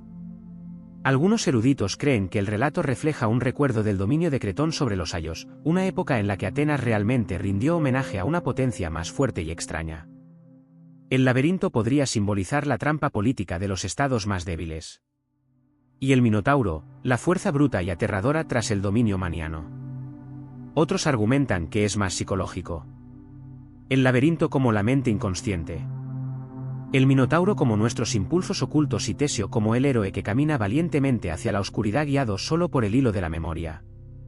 Aún así, el mito permanece enredado con los números. El palacio es lo más parecido que hemos encontrado a un laberinto real. No hay monstruo, ni Ariadna. Pero quizás algo más profundo. No solo un mito que resuena a través de la historia, sino una historia que pedía convertirse en mito. Mucho antes de que Atenas erigiera sus templos de mármol o Esparta afilara sus lanzas, existía la civilización maniana, una de las primeras sociedades avanzadas de Europa. Gobernaban no mediante la conquista, sino mediante el comercio, el arte y lo que parece un dominio casi sobrenatural de la arquitectura. En el corazón de su poder se encontraba Knossos, un palacio que no era solo la sede de la realeza. Era un centro de cultura, rituales y economía. Los Manovan prosperaron entre el 2600 y el 400 a.C., aproximadamente. Basados en la cultura cree, desarrollaron una extensa red comercial que llegó a Egipto, Mesopotamia, el Levante e incluso las lejanas costas de España. Sus barcos surcaban el Mediterráneo como flechas silenciosas, lanzando cerámica, azafrán, bronce y artículos de lujo. No formaron grandes ejércitos. Forjaron relaciones, y eso, más que las armas, los enriqueció. Lo más sorprendente de la cultura menowana es lo diferente que era de sus sucesores griegos posteriores. Sus obras de arte celebraban la naturaleza, los animales y la fluidez del movimiento humano. No la guerra ni el castigo divino. Los frescos muestran bailarines, delfines y atletas saltando sobre toros. Incluso sus diosas son diferentes. Poderosas figuras con el pecho desnudo a menudo sostienen serpientes, símbolos de fertilidad, transformación o protección. En el centro de todo estaba Cronos, no una fortaleza en una colina, sino un complejo en un valle fértil. No tenía murallas defensivas masivas, lo que sugiere que los manoanos se sentían seguros en su isla o proyectaban suficiente poder como para hacer innecesaria la defensa. Su confianza era arquitectónica. Edificios de varios pisos, patios con colonos y sistemas de plomería avanzados insinuaban una sociedad muy adelantada a su tiempo. Y, sin embargo, a pesar de toda su sofisticación, los Manovan no dejaron registros escritos descifrados. Su escritura principal, lineala, permanece ilegible hasta el día de hoy. No sabemos cómo se llamaban a sí mismos. No sabemos qué creían sus reyes, qué oraciones pronunciaban ni qué sucedió realmente tras los muros de Nos. Todo lo que tenemos son sus ruinas, su arte y su influencia, absorbida más tarde por los minianos y reflejada en los mitos griegos. Los Manovan no eran solo constructores de palacios. Eran arquitectos del misterio. Y Nos no era simplemente un edificio. Era el corazón palpitante de una civilización que brilló por un momento como la luz del sol en Agian y luego se desvaneció. Pero algunos dicen que su eco aún deambula por el laberinto. Caminar por Knossos es caminar a través del tiempo. Un tiempo estratificado, confuso y hermoso. No es solo la escala lo que te abruma. Es el diseño. Las habitaciones conducen a las habitaciones. Los pasillos se dividen y desaparecen. Los pozos de luz atraviesan el corazón del edificio. Las escaleras se adentran en la oscuridad o emergen repentinamente a patios soleados. Nada se mueve en línea recta. No es difícil entender por qué los antiguos visitantes susurraban laberinto. Knossos no era solo un palacio. Era un organismo vivo. Con una extensión estimada de 14.000 metros cuadrados, el complejo contenía más de 1.000 cámaras, algunas diminutas, otras imponentes. No se trataba de habitaciones dispuestas al azar. Eran talleres, almacenes, santuarios, apartamentos y salas del trono, todos construidos a propósito, dispuestos alrededor de un gran patio central que pudo haber albergado ceremonias públicas o rituales de inmolación. El palacio se construyó en múltiples niveles, de hasta 4 o 5 pisos de altura en algunos lugares, utilizando pendientes naturales y terrazas artificiales. Para recorrerlo sin perderse, se necesitaba memoria, instinto o un hilo como Tesio. Y, sin embargo, este aparente caos esconde una inteligencia notable. Los Manovan dominaban la ventilación pasiva, refrigerando las habitaciones mediante conductos de aire y escaleras abiertas. Canalizaban el agua de lluvia mediante tuberías de arcilla y tenían inodoros con cisterna mucho antes de que Roma lo pusiera de moda. Una de las zonas más emblemáticas es la llamada Sala del Trono, llamada así por la silla de alabastro empotrada en la pared, flanqueada por bancos. Alrededor hay frescos de grifos, guardianes míticos. ¿Era esta la sede de un rey sacerdote? La cámara de una diosa, una corte sagrada. Nadie lo sabe con certeza. ¿Y las paredes? Hablan en color. Vibrantes frescos muestran delfines nadando sobre bañeras. Mujeres con elegantes faldas con volantes y el pecho desnudo. Jóvenes saltando como toros en el aire. El arte no era solo decoración. Era identidad. fluido, natural, profundamente conectado con la tierra y el mar. Aún así, cuanto más profundizas, más comienza a desorientártenos. Algunas partes parecen intencionadamente complejas, como si estuvieran diseñadas para confundir. Tal vez esa sea la raíz de la leyenda del laberinto. No una prisión para monstruos, sino un palacio que parecía vivo. Un edificio que invitaba al asombro, al ritual y solo un toque de miedo. Sin puertas cerradas, sin bestias míticas. Solo un lugar construido para hacerte cuestionar dónde estabas y qué te esperaba a la vuelta de la esquina. No era solo un centro administrativo o una residencia real. Era un lugar de culto, una expresión arquitectónica del alma manona, impregnada de rituales, mitos y misterio divino. A diferencia de los templos griegos posteriores, no hay imponentes columnas dedicadas a Zeus ni santuarios de mármol dedicados a Atenea. En cambio, el mundo espiritual de Konos es más sutil, entretejido en la propia estructura del edificio. Los santuarios se esconden en los rincones. Las columnas se alzan como centinelas sagrados. Cuernos estilizados, tallados y simbólicos aparecen en tejados y altares. Dondequiera que se mire, el motivo del toro domina, sugiriendo una poderosa conexión entre el culto, el mundo natural y este animal venerado. Los manoanos no parecían temer al toro. Lo celebraban. El famoso fresco del toro saltando en Nos no es solo arte atlético. Podría representar un derecho religioso. Hombres y mujeres jóvenes saltando sobre un toro embistiendo, enzarzados en una danza de peligro y gracia. No era deporte. Era teatro sagrado, posiblemente una ofrenda a los dioses o un triunfo simbólico sobre el caos. Luego están las diosas serpiente descubiertas en los almacenes bajo el palacio. Las figurillas de diosas serpientes se encuentran entre los artefactos manoanos más emblemáticos. Con el pecho desnudo, los brazos en alto, con serpientes enroscadas en sus manos o alrededor de sus cuerpos, estas figuras irradian poder. No son ídolos sumisos. Son guardianes del hogar, de la fertilidad y quizás de la vida misma. Para los manoanos, las serpientes simbolizaban la renovación, el renacimiento y el misterio. Criaturas tanto de la tierra como del inframundo. Las habitaciones donde se encontraron estos objetos sugieren santuarios domésticos o espacios rituales, rincones tranquilos y sagrados ocultos en el bullicioso corazón del palacio. Combinado con el fresco, los cuernos, los altares y los laberínticos pasillos, todo el complejo comienza a sentirse como una máquina ritual, una estructura construida no solo para vivir, sino para conectar con lo divino. No hay un templo centralizado en Nos porque el palacio mismo era un templo. Su disposición, arte y diseño formaban parte de una cosmovisión espiritual donde no existían límites entre lo sagrado y lo secular. Este era un lugar donde el mito era arquitectura, donde un pasillo podía convertirse en un pasaje hacia los dioses y donde cada eco en las cámaras de piedra pudo haber sido alguna vez una oración susurrada. Nos no solo albergaba personas. Albergaba dioses. Durante siglos, Nos fue un faro de prosperidad, innovación y sofisticación cultural. Pero entonces, algo sucedió, algo repentino, algo que nadie puede explicar por completo. Alrededor del año 1400 a.C., el palacio fue abandonado, el fresco dejado desvanecerse, y la civilización manoan que una vez dominó los mares se había desvanecido como la niebla sobre el Hayán. Entonces, ¿qué pasó? Abundan las teorías. Algunas apuntan a la naturaleza. Alrededor de 1600 a.C., la isla volcánica de Thera, la actual Santorini, estalló en una de las explosiones más grandes en la historia de la humanidad. La explosión fue tan masiva que probablemente causó tsunamis que azotaron la costa norte de Cid, devastando puertos y tierras de cultivo. Las nubes de ceniza pueden haber bloqueado el sol, ahogando las cosechas y alterando el clima. Si bien Knossos no fue destruida de inmediato, las secuelas de la erupción pueden haber sacudido los cimientos económica, política y espiritualmente. Otros ven la guerra.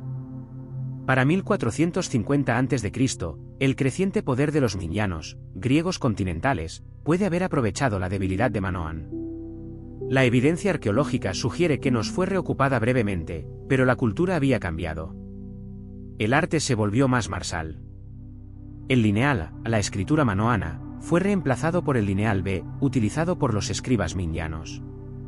El palacio que antaño prosperó con diosas serpiente y bailarines de toros ahora susurraba en una lengua extranjera.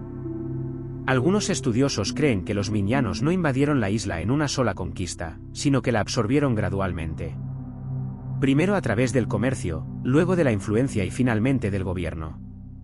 Otros argumentan que el colapso interno, un levantamiento civil, la inestabilidad política o el fracaso de la élite pudieron haber contribuido en igual medida.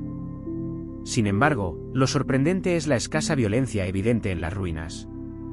No hay esqueletos carbonizados ni signos de masacre. Nos no cayó con un grito. Cayó con un susurro. El gran sistema palaciego simplemente se detuvo. Las habitaciones quedaron en silencio. Los rituales terminaron y la naturaleza volvió lentamente a su lugar. Para cuando Homero cantó sobre los Cree en sus epopeyas, nos ya era un mito antiguo, un recuerdo enredado en historias de reyes, monstruos y laberintos. Y quizás sea apropiado, porque lo que mató a Cronos no fue solo una erupción o una invasión. Fue el tiempo, y la forma en que todas las grandes cosas, por muy hermosas que sean, acaban desapareciendo bajo el peso de nuevos imperios. Pero los huesos permanecen. Y si escuchas con atención, el laberinto aún vibra bajo tierra.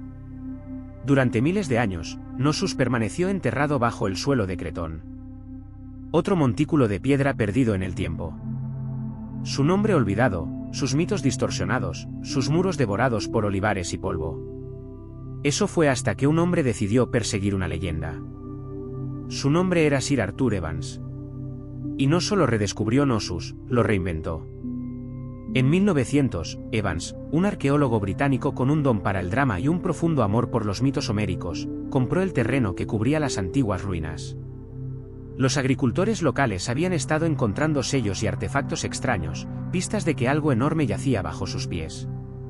Evans excavó. Lo que encontró cambiaría la historia de Allan para siempre. Desenterró un palacio tan vasto, tan complejo y tan avanzado que estaba convencido de que este era el hogar mítico del rey Minos. El fresco, los cuernos, la absoluta rareza arquitectónica del sitio. Todo apuntaba en su mente a una cosa, el laberinto. Evans no era solo un arqueólogo. Era un narrador y, a veces, uno controvertido. A quienes construyeron conos los bautizó como Manowans en honor a Minos. Interpretó símbolos, reconstruyó frescos y restauró partes del palacio con hormigón armado, una iniciativa que ha generado tanto elogios como críticas. Algunos la consideran visionaria, otros vandalismo. Porque lo que hoy vemos en Knossos es en parte ruinas antiguas y en parte imaginación eduardiana. Aún así, Evans hizo lo que nadie más se había atrevido a hacer. Devolvió la vida a Knossos. Ofreció a Europa una visión de un mundo de la Edad de Bronce mucho más antiguo que la Grecia clásica, una civilización de arte, misterio y elegancia marítima. También desenterró la escritura lineal aún sin descifrar, lo que planteó nuevas preguntas sobre el lenguaje, la alfabetización y los límites de nuestra comprensión histórica. Pero Evans hizo más que excavar piedra.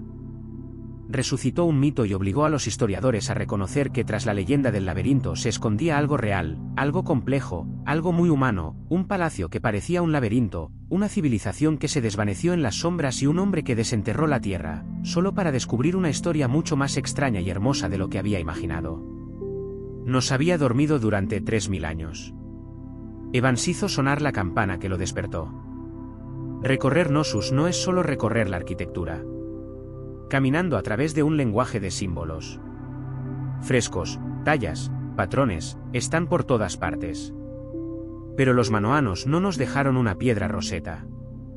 Su escritura principal, lineal, permanece sin descifrar. Así que, en lugar de leer sus pensamientos, debemos verlos pintados sobre yeso, tallados en paredes y ocultos en patrones. ¿Qué intentaban decir exactamente? El arte de Knossos es diferente a todo lo del mundo antiguo. No hay obsesión por la guerra, ni filas de reyes ni héroes curtidos en batallas. En cambio, encontramos naturaleza, delfines saltando, lirios florecientes, pájaros en vuelo y toros sagrados. Los humanos están vivos, elegantes y a menudo bailan o realizan rituales. Incluso en escenas que sugieren peligro, hay ritmo y belleza. Los manoanos no estaban haciendo crónicas de conquistas. Estaban celebrando los ciclos de la vida y posiblemente el orden cósmico. Sin embargo, el símbolo más icónico es el hacha doble o labris. Se encuentra en todo Knossos en santuarios, en frescos e incluso grabado en piedras. Se cree que el hacha doble es un símbolo religioso, posiblemente vinculado a la divinidad femenina o a los ciclos celestiales. Algunos sugieren que la palabra laberinto podría derivar del abise, lo que lo convierte en una casa del hacha doble, un espacio sagrado, no una trampa. También están los cuernos de consagración, cuernos de toro estilizados colocados en los muros superiores y altares. Estos podrían haber sido marcadores religiosos que separaban el espacio sagrado de lo mundano. Combinados con frecuentes representaciones de toros y rituales de apareamiento, es evidente que el animal tenía un profundo significado espiritual. Si representaba la naturaleza, la fertilidad, el caos o una presencia divina, nadie se pone de acuerdo. Pero el toro está en todas partes. Incluso la disposición de conos puede tener un significado simbólico. Algunos arqueólogos creen que fue construido no solo por su función, sino para reflejar patrones celestiales o estacionales. Sus pasillos sinuosos y habitaciones anidadas podrían representar un viaje a través de la vida, la muerte y el inframundo, un laberinto espiritual, no una prisión física. Pero sin una escritura descifrada, toda teoría se mueve en una delgada línea entre la comprensión y la imaginación. Los menohuanos hablaban con símbolos, no con historias. Así que nos queda interpretar. ¿Qué dícenos? Oímos los ritmos. Vemos las imágenes, pero el significado que permanece fuera de nuestro alcance, como un hilo que se deshace en un mito. Nos es una ruina, sí, pero no se siente muerta. Camina por sus pasillos hoy y sentirás algo zumbando justo debajo de la superficie. No son fantasmas, no son dioses, sino ecos de mitos, de vidas, de preguntas que se niegan a desaparecer. Miles de años después de su caída, aún nos mantiene en su laberinto. Los turistas recorren sus pasillos, los arqueólogos excavan en busca de respuestas y los escritores tejen nuevos cuentos inspirados por su sombra. El Minotauro puede ser un mito, pero la sensación del laberinto es real. No sabemos quién gobernónos. No sabemos los nombres de sus reyes, reinas o sacerdotes. No conocemos las oraciones que susurraban ni las leyes por las que vivían. Pero sabemos que amaban la belleza. Sabemos que adoraban la naturaleza. Sabemos que entendían el equilibrio entre la arquitectura y el arte, entre el ritual y la realidad. Y sabemos que fueron los primeros. Antes del Partenón, antes de Roma, antes de los templos hebreos o los palacios persas, existía Knossos. Un palacio que también era una ciudad. Una ciudad que también era un templo. Un templo que quizá también fue una historia. Porque quizá eso es lo que realmente es el laberinto. No una prisión, ni un rompecabezas, sino una narrativa tallada en piedra, un mito en forma arquitectónica. La leyenda del Minotauro no surgió de la nada. Provino de este lugar, de la confusión de sus pasillos, de la reverencia de sus rituales toreros y del asombro que inspiró en generaciones que intentaron comprenderla. Los griegos la convirtieron en una historia. Nosotros la convertimos en arqueología. Pero en esencia, nos siempre ha sido ambas cosas. Hoy, podemos recorrer sus ruinas a plena luz del día. Podemos tomar fotos, dibujar mapas e incluso reconstruir su fresco. Pero el misterio no ha desaparecido. La línea entre la realidad y la leyenda aún brilla como el calor sobre la piedra. Quizás por eso Knossos perdura, porque no nos da todas las respuestas. Nos recuerda que a veces la historia no está hecha para resolverse. Está hecha para sentirse. Y Knossos, antiguo, enredado, medio recordado, no es solo un lugar en un mapa. Es una pregunta. Una que nos lleva más profundo a cada paso. Y como Teseo, todos seguimos el hilo. Los ingenieros antiguos sabían exactamente lo que hacían. Los primeros arietes eran portátiles. Equipos de soldados simplemente levantaban un tronco de árbol y lo estrellaban contra las defensas enemigas como leñadores frenéticos. Pero con el tiempo, el ariete evolucionó. Los ingenieros se dieron cuenta de que montar el ariete dentro de un arma con ruedas, a menudo con un techo para proteger a la tripulación de las flechas y el aceite hirviendo, lo convertía de una herramienta en un arma de terror. Los asirios, maestros de la guerra de asedio, convirtieron los arietes en armas psicológicas. Sus torres de asedio combinaban arietes con plataformas para arqueros, lo que significaba que las puertas de una ciudad eran destruidas mientras los defensores estaban bajo fuego constante. Los relieves de Nínive muestran arietes con puntas de hierro afiladas rodando hacia las puertas de las ciudades rebeldes como dioses de la destrucción que se mueven lentamente. Y no era solo la puerta principal lo que destrozaban. Los arietes se usaban a menudo para abrir brechas en los puntos débiles de las murallas, derribar torres de vigilancia o derrumbar puertas por completo. Su presencia significaba una cosa: rendirse o ver cómo sus defensas se desmoronaban como pan duro. Los griegos los refinaron. Los romanos los perfeccionaron. Los ingenieros romanos construyeron enormes arietes llamados aries, carnero en latín, suspendidos con cadenas o cuerdas dentro de enormes semilleros. Algunos eran tan grandes que necesitaban docenas de hombres para operarlos. Se decía que el ritmo de su viga oscilante sonaba como un trueno resonando sobre la piedra. Y, sin embargo, a pesar de toda su fuerza bruta, los arietes requerían un serio trabajo en equipo. Los operadores tenían que mantener el ariete balanceándose a la vez que lo defendían de proyectiles en llamas, piedras y todo tipo de sustancias inmunitarias lanzadas desde arriba. Un ariete parado era un ariete muerto. Aún así, cuando un ariete se ponía en marcha, realmente en marcha, era imparable. Músculo de madera contra mampostería humana. Era física antigua, armada, y era solo el comienzo de cómo los ingenieros harían llorar a los muros.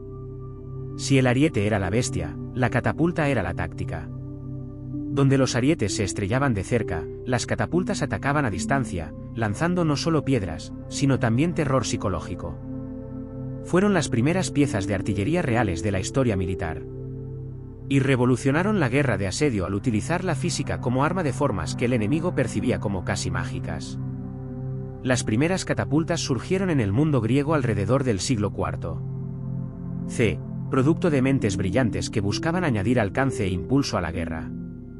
Dionisio el Fur de Siracusa, un tirano con gusto por la violencia de vanguardia, encargó las primeras catapultas de torsión, dispositivos que utilizaban haces retorcidos de senue o cabello como resortes de tensión. No eran ondas para gigantes. Eran instrumentos precisos para el terror en los asedios. La genialidad residía en su mecánica. Los ingenieros descubrieron que, retorciendo firmemente cuerdas, a menudo hechas de senue animal, podían almacenar enormes cantidades de energía potencial. Al liberarse, esta fuerza podía lanzar piedras, jabalinas o incluso proyectiles en llamas a cientos de metros. Los dos tipos principales evolucionaron rápidamente: la balista, que lanzaba virotes masivos como una ballesta gigante, y la catapulta lanzapiedras, que lanzaba rocas por encima de las murallas o directamente a las fortificaciones. Luego vinieron los ingenieros romanos, quienes nunca se toparon con una idea griega que no pudieran mejorar. Construían catapultas que se podían desmontar, cargar en carros y volver a montar en el lugar. Máquinas de asedio portátiles para ejércitos profesionales. Algunas catapultas romanas podían disparar piedras de 27 kilogramos a velocidades increíbles, capaces de atravesar puertas de madera, almenas y, en ocasiones, soldados desafortunados. Las catapultas no solo servían para la destrucción. Eran para el espectáculo. Los antiguos generales las usaban para enviar mensajes, a veces literalmente.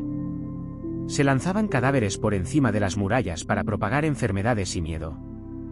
Se lanzaban cabezas cercenadas a las ciudades asediadas para desmoralizarlas. En un caso escalofriante, se lanzaron cuerpos enfermos a territorio enemigo como una forma temprana de guerra biológica. Pero las catapultas tenían sus defectos. Eran pesadas, requerían tripulaciones expertas y podían quedar inutilizadas por el mal terreno. Aún así, bien instaladas, podían someter una ciudad a golpes desde una distancia segura. Y por primera vez en la historia, las ciudades se dieron cuenta de que sus gruesos muros de piedra no solo tenían que resistir un ariete. Tenían que sobrevivir a los cielos. Porque ahora la destrucción llegaba volando. Si la catapulta era ingeniosa, el trabuco era majestuoso. Imponente, chirriante y aterrador. Era el rey indiscutible de la guerra de asedio medieval. Cuando uno aparecía en el campo de batalla, no era solo un arma.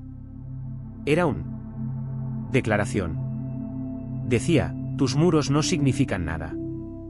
A diferencia de sus primos de tracción, el trabuco dependía de la gravedad. Su principio básico era simple: un largo brazo oscilante montado sobre un armazón robusto con un contrapeso pesado en un extremo y una honda en el otro. Se levantaba el peso, se dejaba caer y el brazo giraba bruscamente, lanzando la honda y su carga letal en un arco alto sobre las defensas enemigas.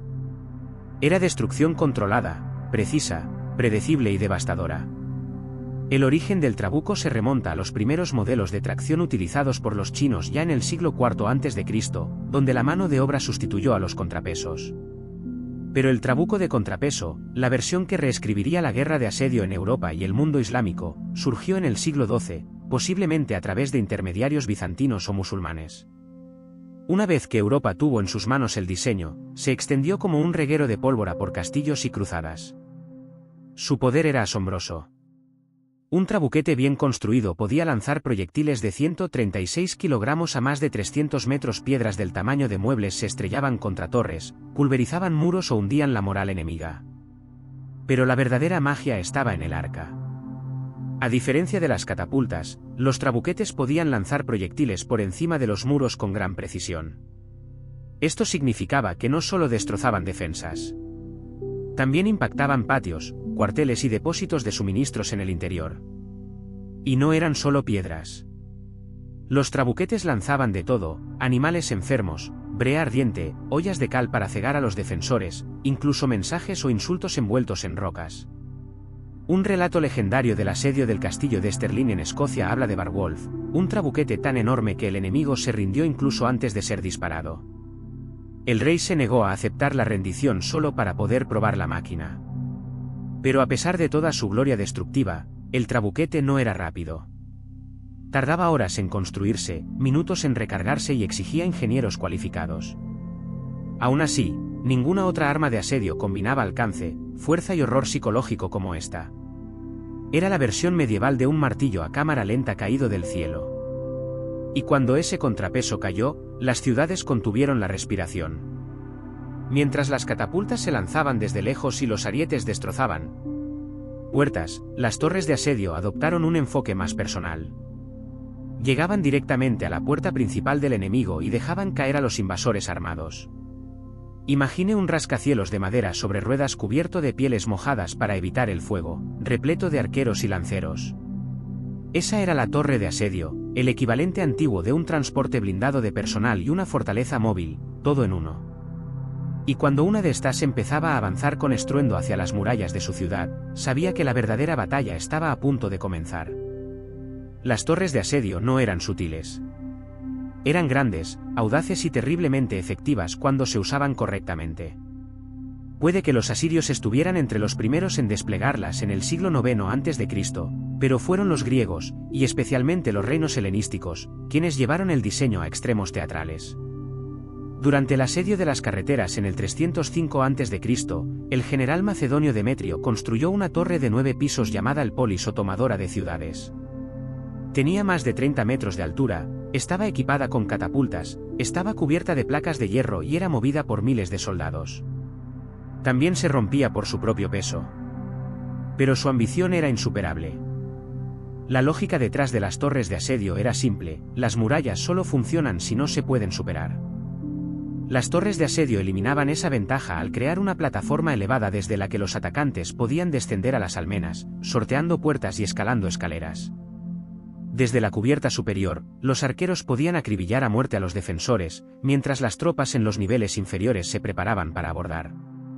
Pero estas torres no eran invencibles.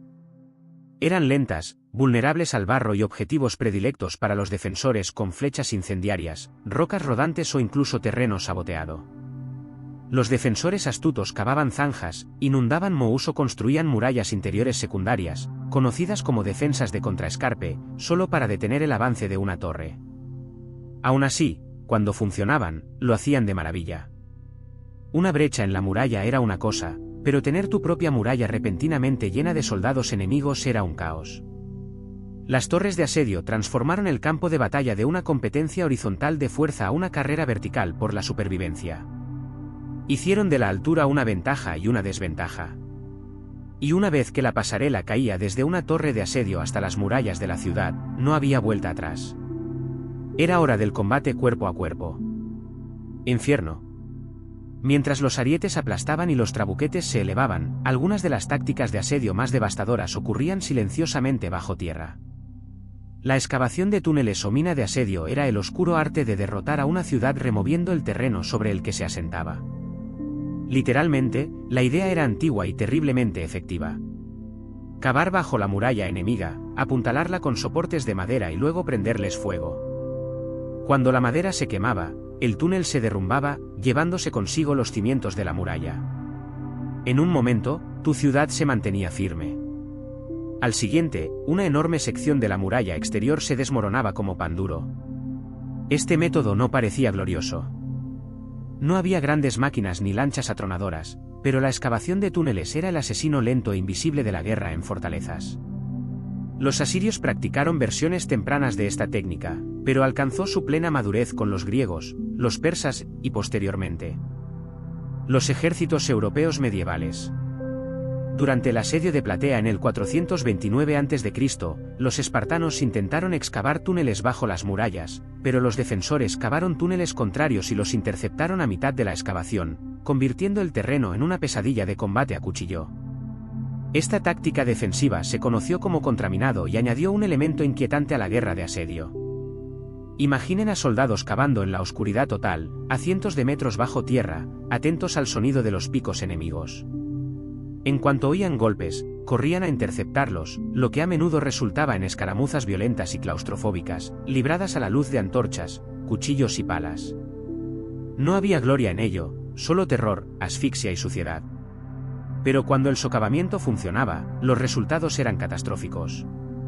Uno de los ejemplos más infames se produjo en 1212 durante el asedio del castillo de Rochester en Inglaterra.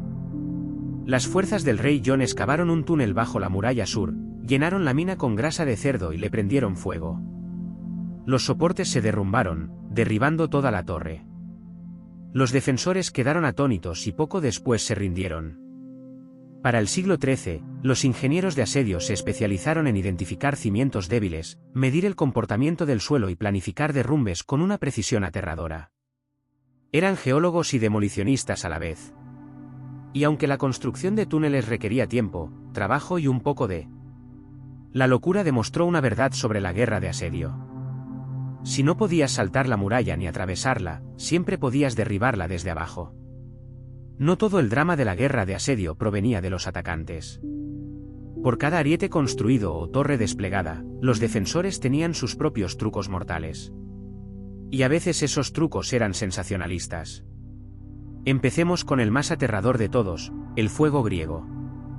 Desarrollado por los bizantinos alrededor del siglo VII después de Cristo, el fuego griego era una misteriosa sustancia parecida al napalm que podía adherirse a barcos, muros y carne, y ardía incluso en el agua. Rociado desde sifones o arrojado en ollas de barro, creaba escenas de puro caos. Hasta el día de hoy, nadie sabe exactamente cómo se hacía. La fórmula era tan secreta que murió con el imperio, pero sus efectos eran legendarios. Flotas enteras eran reducidas a esqueletos en llamas en cuestión de minutos. Y eso era solo el principio. En las defensas de tecnología más básica, los líquidos hirviendo eran las armas preferidas. Agua hirviendo, aceite o arena se vertían desde los agujeros asesinos, esas pintorescas aberturas en los techos de las puertas o torres, directamente sobre los invasores que se encontraban abajo. El aceite era especialmente temido. A diferencia del agua, se adhería a la piel, empapando la ropa y la armadura antes de ser incendiado. Imagina subir una escalera de asedio solo para ser recibido con un fuego que jamás podrías apagar. La arena caliente, aunque menos dramática, era despiadada por sí misma. Se colaba por las grietas de la armadura, especialmente alrededor del cuello o las muñecas, causando quemaduras de segundo y tercer grado al cocer la carne debajo. No parecía impresionante desde la distancia, pero convertía a los audaces guerreros en escombros en segundos. Los defensores también confiaban en las antiguas leyes de la física. La gravedad se convirtió en un arma. Piedras gigantes, troncos o incluso animales muertos se lanzaban desde los parapetos sobre las máquinas de asedio o las densas formaciones de tropas. El objetivo no era solo matar. Era quebrar las máquinas y la moral de inmediato. Y luego estaban las trampas. Pozos ocultos, puentes derrumbados, barricadas con púas. Los castillos se convirtieron en rompecabezas de dolor diseñados para ralentizar, confundir y castigar. Todo esto tenía un propósito: retrasar. Cada minuto que una muralla resistía era un minuto más cerca de que las líneas de suministro enemigas se redujeran y de que la enfermedad se propagara. Campamentos, o a la llegada de refuerzos. La guerra de asedio era un juego de desgaste. Y mientras que los atacantes tenían la física de su lado, los defensores tenían creatividad y mucha rabia hirviente. En la guerra de asedio, la destrucción bruta era solo la mitad del objetivo. La otra mitad era la dominación psicológica, quebrantar la voluntad de los defensores incluso antes de que cayeran las murallas.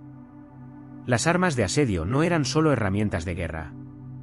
Eran enormes, crujientes y llameantes símbolos de fatalidad. Cada rueda rugiente de una torre de asedio, cada roca arqueada lanzada por un trabuco estaba diseñada para sembrar una semilla en las mentes de quienes estaban tras las murallas. No estás a salvo. Los antiguos comandantes lo sabían. Los asirios exhibían sus máquinas de asedio abiertamente, arrastrándolas por desiertos con gran fanfarria. Los romanos construían sus campamentos de asedio a la vista del enemigo, dejando que los defensores observaran cómo se armaban los arietes y se probaban las catapultas. El asedio era un teatro, y el miedo era parte del guión. A veces, las propias cargas portaban un mensaje. Cabezas cercenadas de mensajeros o generales eran lanzadas por encima de las murallas, a menudo aún con sus armaduras puestas. Durante el asedio de Constantinopla, los defensores fueron bombardeados no solo con rocas, sino también con cuerpos. Cadáveres enfermos lanzados para sembrar el pánico y la peste. Durante el asedio mongol de Kafer en 1346, se cree que lanzar cadáveres infectados por la peste por encima de las murallas contribuyó a desencadenar brotes de la peste negra en Europa. El trabuco no era solo un arma. Era un anuncio.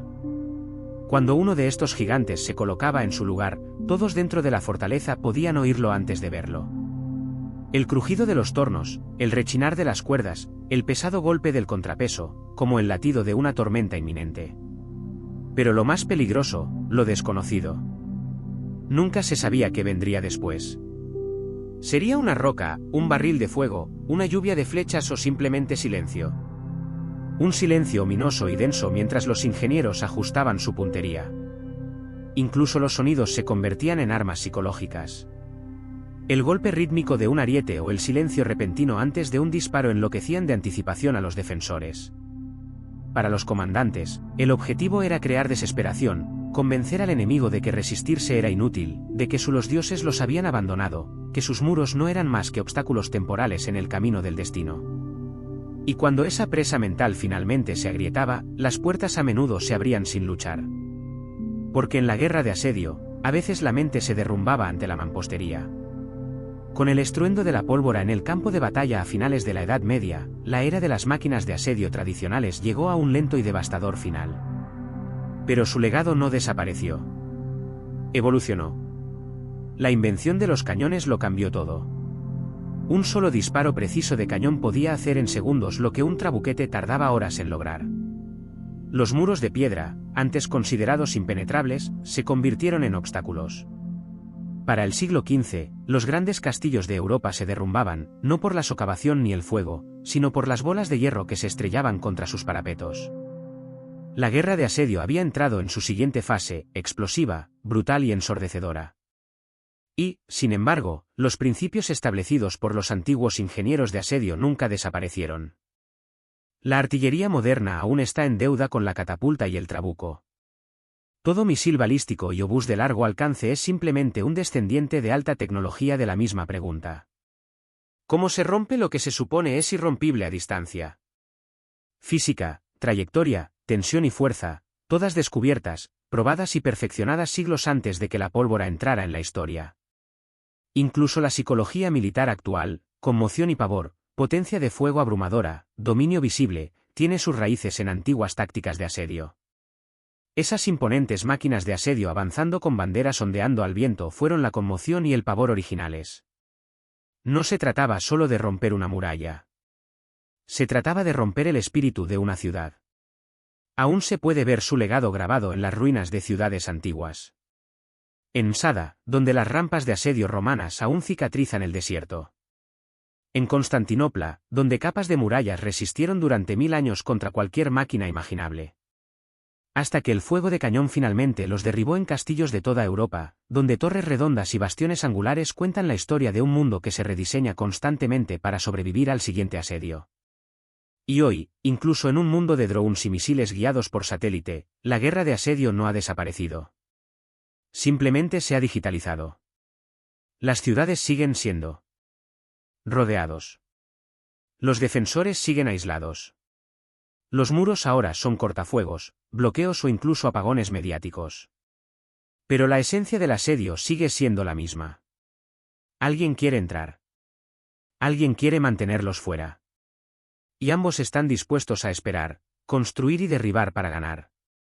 Los arietes han desaparecido. Los trabuquetes son piezas de museo. Pero el espíritu de la guerra de asedio sigue tan vivo y destructivo como siempre.